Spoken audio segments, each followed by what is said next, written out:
ચલણી નોટ બદલવામાંથી લાગેલી લાઇનોમાં લોકો પીસાઈ રહ્યા છે। પંચમહાલના શહેરામાં ચલણી નોટ ભરવા માટે લાગેલી કતારમાં ઘૂસવા બાબતે ઘર્ષણ થયું।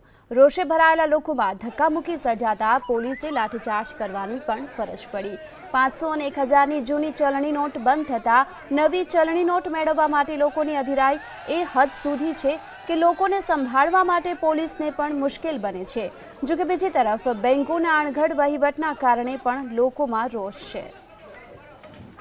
તો આપ દ્રશ્યમાં પણ જોઈ શકો છો કે જે રીતે લોકોને હાલ સંભાળવા માટે જ્યાંના સિક્યુરિટી ગાર્ડ છે તેઓ લાઠીચાર્જ કરી રહ્યા છે, કારણ કે લોકોનો ધસારો એ હદ સુધી છે અને લોકો એ પ્રકારે નોટો બદલાવવા માટે અધીરા થઈ ગયા છે કે લાઇનમાં ઊભા રહેવા બાબતે પણ ઝઘડો થયો છે। દ્રશ્યમાં પણ આપ જોઈ શકો છો કે સૌથી મોટી લાંબી લાઈનો છે અને અંદર ઘૂસવા બાબતે ઝઘડો કરતા લોકો સાથે જે સિક્યુરિટી ગાર્ડ છે તે મારામારી કરી રહ્યો છે અને લાઠીચાર્જ પણ કર્યો।